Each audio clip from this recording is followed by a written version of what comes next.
오늘 대림절 두 번째 주일 때가 이름에 거두리라 라는 제목으로 은혜를 나눕니다.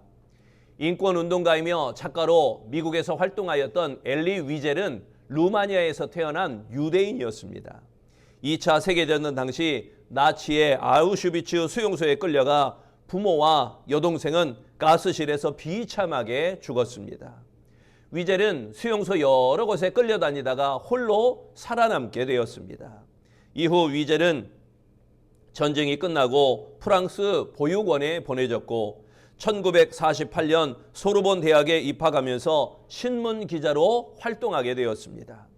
하지만 과거의 쓰라린 경험에 대한 상처로 세상과 담을 쌓은 채 살려고 하였습니다. 그러한 위젤의 인생을 바꾼 사람은 1952년 노벨 문학상 수상자 프랑스와 모리아크라는 인물이었습니다. 모리아크는 위젤에게 과거의 아픈 홀로코스트의 경험을 글로 써보라 이렇게 권유하였습니다. 형장의 이슬로 사라져간 유대인들을 잊지 않으며 인류사에 동일한 비극이 일어나지 않도록 글로 기록하라라는 것이었습니다.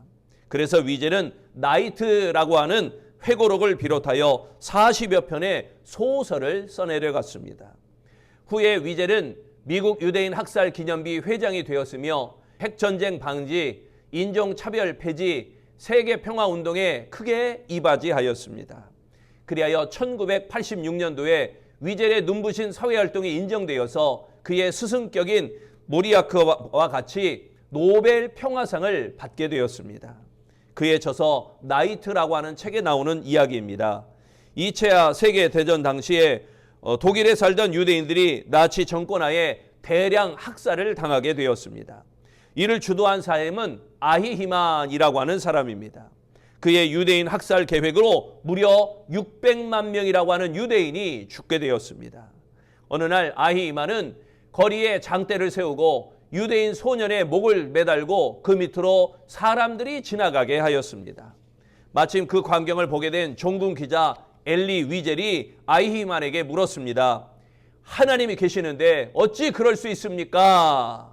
그러자 아히히만은 비웃으며 이렇게 대답하였습니다. 하나님은 지금 저 소년과 함께 죽어가고 있다. 얼마 후 독일이 패하고 전쟁은 끝났습니다.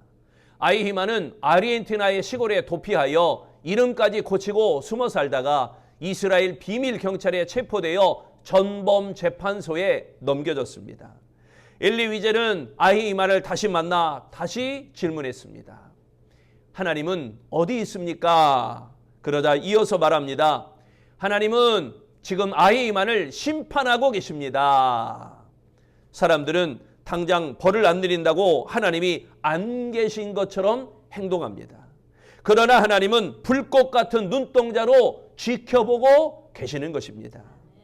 하나님은 우리의 마음과 생각까지 살피시며 때가 이르면 거두게 하십니다. 때가 되면 반드시 심은 대로 거두게 하시는 하나님이십니다. 여러분, 무엇을 심으시겠습니까? 바울은 오늘 무엇을 심었습니까? 갈라디아서 6장은 사도 바울이 그리스도인 공동체를 위하여 주는 기본적인 교훈입니다. 성령을 좇아 행하는 그리스도인은 마땅히 믿음이 연약한 형제들의 짐을 함께 지며 겸손하게 자기의 의무를 다 행해야 한다는 것입니다. 특히 성령 안에서 낙심하지 말고 하나님이 기뻐하시는 선을 행하여야 한다라고 강조하고 있습니다. 그 이유는 때가 되면 하나님께서 각자가 심은 행위대로 보응하실 것이기 때문인 것입니다. 심은 대로, 곧 예배를 심은 대로, 심은 기도대로, 심은 전도대로 보응하시며 열매 맺게 하실 줄로 믿습니다. 본문 9절입니다. 우리가 선을 행하되 낙심하지 말지니 포기하지 아니하면 때가 이름에 거두리라. 여기에 때가 이름에 이 말씀은 하나님이 심판하시는 때를 말씀합니다.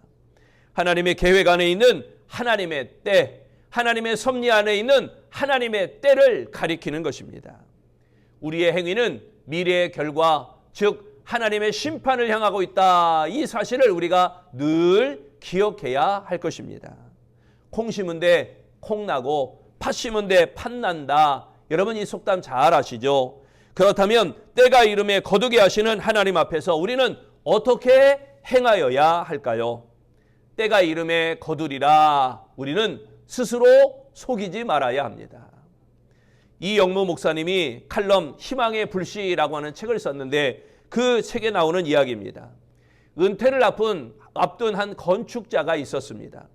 건축회사에서 일생을 고생하며 그곳에 헌신하였는데 건축회사 사장이 부르더니 은퇴하기 전에 집 한 채만 지어달라 이렇게 부탁하였습니다. 하필 은퇴를 앞둔 내게 이런 일을 맡기냐. 은퇴를 앞뒀으니 좀 쉬라고 놔둬야지. 집 한 채까지 마지막까지 나를 부려먹냐.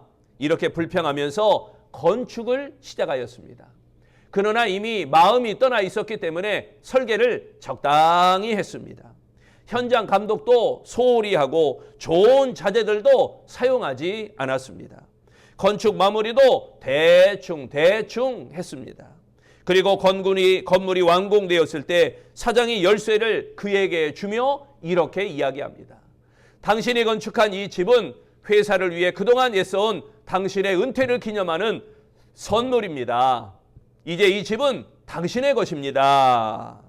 이 말을 들은 건축가는 가슴을 치며 후회했습니다. 최고의 설계를 하지 않은 것과 최상의 재료를 사용하지 않은 것과 유능한 일꾼을 쓰지 않은 것과 무엇보다 자신을 속인 사실이 후회가 되었던 것입니다. 국제 사무국기 회사 IBM, 이 IBM을 세운 미국의 실업가 토마스 왓슨이 이렇게 말합니다. 매일매일 영혼의 계산서를 작성하도록 하라. 그리하여 하나님과 당신의 영혼 사이에 어떤 문제가 있는가 살펴보도록 하라. 이렇게 함으로써 하나님과 양심은 서로 친구가 될 수 없다. 파수꾼처럼 마음을 감찰하라. 결단코 누구도 하나님을 속일 수 없습니다. 진실한 자세로 하나님과 자신을 속이지 않고 바르게 심어야 영광을 거두게 되어질 것입니다. 본문 7절을 봅니다. 스스로 속이지 말라. 하나님은 업신여김을 받지 아니하시나니 사람이 무엇을 심든지 그대로 거두리라. 여기에 스스로 속이지 말라 이 말씀은 잘못된 생각으로 속임을 당하다라는 의미입니다. 그러니까 사탄의 미혹에 넘어가서는 안 된다는 거죠. 사탄의 미혹으로 넘어가는 이런 일을 겪어서는 안 된다는 겁니다. 자신의 욕심으로 사탄에게 미혹을 당하여 자신을 속이는 모습이 되는 그 모습을 경계해야 된다라는 것입니다. 결국 불의하게 행하면서 하나님의 나라를 유업으로 받을 수 있다라고 생각하게 되어지는 것, 심는 대로 거두는 원리는 하나님의 법칙입니다. 하나님은 악을 심는 자에게는 악으로 갚으시며 선을 심는 자에게는 선으로 갚아주실 것입니다. 심은 대로 거둔다라는 원칙에서 자신이 예외라고 생각한다면 하나님을 우롱하는 처사이며 스스로를 속이는 것과 다름이 없을 것입니다. 하나님은 악에 대하여 예외가 없습니다. 하나님은 스스로 속이는 자를 싫어하십니다. 그러므로 그리스도인은 세상의 즐거움에 따라 멋대로 행하면서 가치 있는 것을 거두어야 될 것이라고 스스로 속이지 말아야 할 줄로 믿습니다. 두 번째, 때가 이름에 거두리라. 우리는 성령을 위하여 심어야 할 것입니다. 러셀 콘웰 목사가 필라델피아 템플 교회에서 심호할 때 기도회를 마치고 나오는 교인들에게 이렇게 물었습니다. 하나님께 11조를 약속하고 11조 헌금을 계속해온 분이 있습니까? 그러자 7명의 교인이 손을 들었습니다. 코넬 목사는 그들에게 간증을 부탁하였고 한 사람씩 11조를 봉헌하고 받은 하나님의 축복에 대하여 간증하였습니다. 그런데 마지막 7번째로 나온 부인이 머뭇거리며 다음과 같이 간증하는 것입니다. 저는 간증거리가 없습니다. 하나님께 정직한 11조를 드리겠다고 약속했습니다. 그 약속을 지키기 위해 어려운 생활에도 불구하고 절약하며 11조 생활을 해왔습니다. 그런데 이제 나이가 많아졌고 직장에서 나와야 할 실정입니다. 어떻게 살아야 할지 방도가 없습니다. 그녀의 간증이 끝나자 교인들은 침울한 표정을 지었습니다. 모두가 어둡고 무거운 표정이었습니다. 이튿날 코넬 목사가 백화점 왕이라고 하는 존 워너메이커에게 식사 초대를 받게 되었습니다. 워너메이커는 코넬 목사와 함께 식사하면서 이렇게 이야기합니다.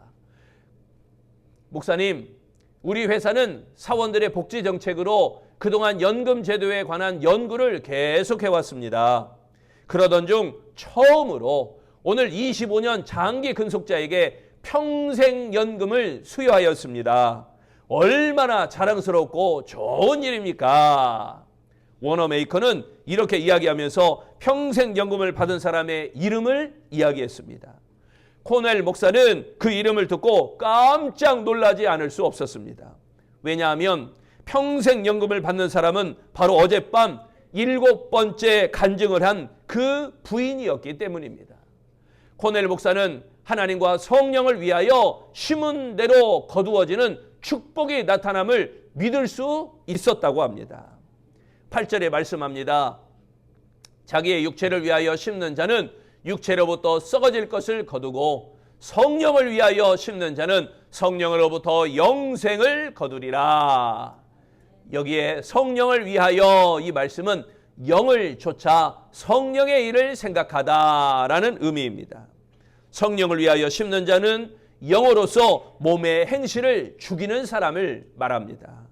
그러므로 인하여 영생을 거두게 되어진다고 말씀하고 있습니다.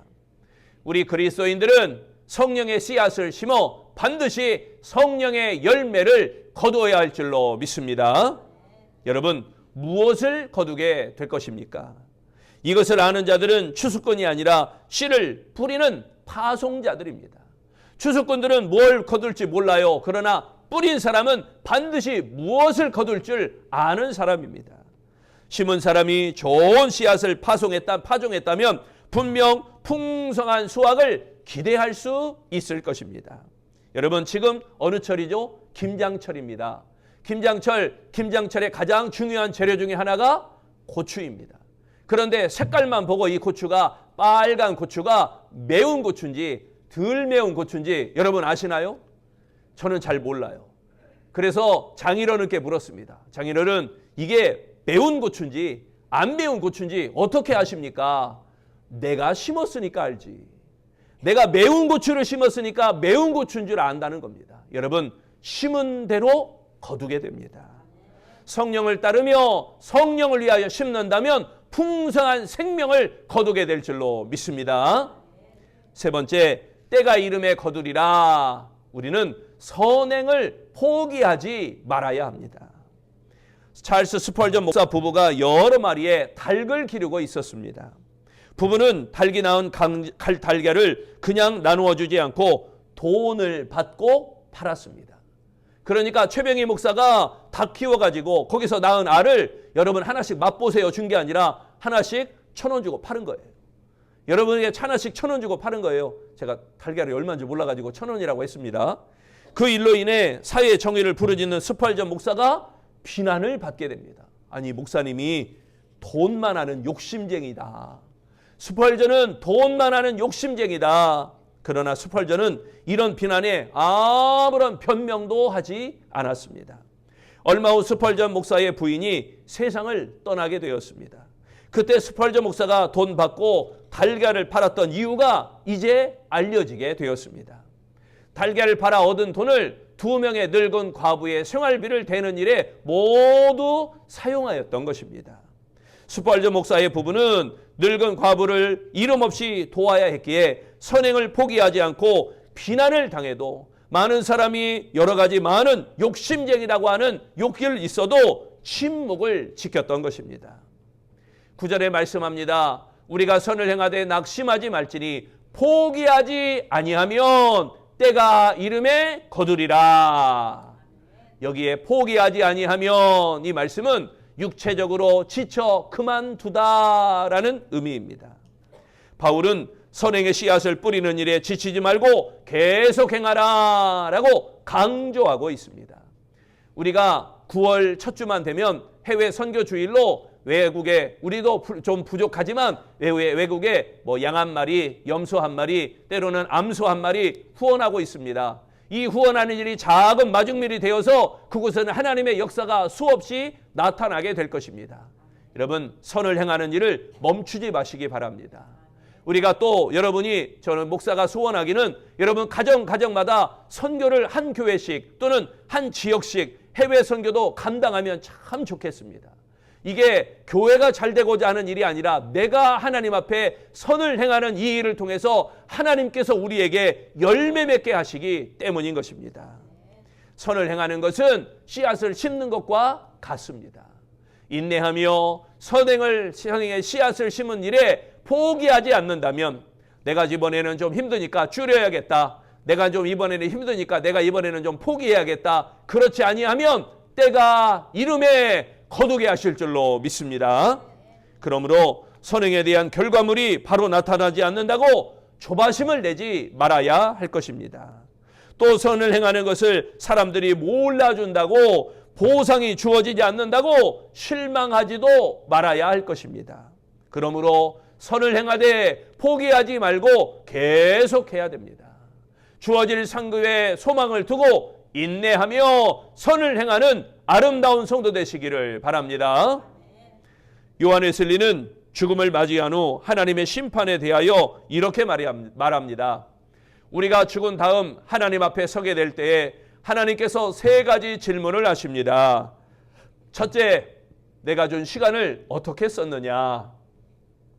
둘째, 내게 준 물질을 어떻게 썼느냐? 셋째, 내게 준 자녀를 어떻게 가르쳤느냐? 여러분은 어떻게 대답하시겠습니까? 하나님 앞에 나아가서 너의 시간 어떻게 썼느냐? 너의 물질 어떻게 썼느냐? 너의 자녀 어떻게 가르쳤느냐? 이렇게 하나님께서 질문하실 때 여러분 무엇라고 대답하시겠습니까? 누구든지 자기가 행한 대로 심판을 받게 됩니다. 그러므로 하나님은 각 사람에게 행한 대로 보응하시는 하나님이십니다. 심은 대로 반드시 거두게 하시는 하나님이십니다. 하나님의 법칙은 심은 대로, 그리고 심은 만큼 거두는 아름다운 이치입니다. 그리스도인의 삶은 심음의 원리와 거둠의 원리에 근거하고 있는 것입니다. 무슨 씨앗을 심느냐, 무슨 씨앗을 어떻게 심느냐에 따라서 그 열매가 결정되게 되어집니다. 교회 공동체 생활은 이웃을 향해 어떤 씨앗을 심었느냐에 따라서 거두는 열매가 달라집니다. 죄를 범한 형제를 온유한 심령으로 바로 세워주어야 할 것입니다. 혼자 감당하기 어려운 무거운 짐을 함께 들어주어야 할 것입니다. 자신이 자랑하지 않으면서 좋은 것을 서로 나누어야 할 것입니다. 인내하며 끝까지 선을 행하는 아름다운 성도 되시기를 바랍니다. 그리하면 하나님의 때가 이름에 풍성한 열매를 거두게 하실 것입니다. 사랑하는 성도 여러분, 무엇을 심고 무엇을 거두고 있습니까? 하나님의 때가 이르면 반드시 심은 대로 거두게 하십니다. 부디 사탄의 미혹으로 자신을 속이지 마시기 바랍니다. 육신을 위하여 심지 말고 성령을 위하여 심으시기 바랍니다. 그리고 포기하지 말고 선행의 씨앗을 계속해서 심으시기를 바랍니다. 그리하여 하나님의 때에 풍성한 열매를 거두는 우리 아름다운 성도들이 다 되어지시기를 축원합니다. 기도하겠습니다. 베풀고 꾸이고 나누게 하시는 하나님, 우리가 하나님의 받은 은혜를 더욱더 넓이 베풀게 하여 주옵소서. 더욱더 많은 이들에게 나누게 하여 주옵소서. 더욱더 하나님의 영광을 위하여 쓰임받게 하여 주옵소서. 사탄의 미혹으로 자신을 속이지 아니하며 육신을 위하여 심지 않고 성령을 위하여 심으며 우리가 선을 행하되 포기하지 아니하고 선행의 씨앗을 끝까지 심어 나아가는 하나님의 사람이 되어 그 하나님이 예비하신 때, 하나님이 주장하시는 때, 하나님께서 축복하시는 때를 우리가 맞이하여 풍성한 열매를 거둘 수 있는 우리 아름다운 성도들이 되어지기를 예수님 이름으로 기도합니다. 아멘.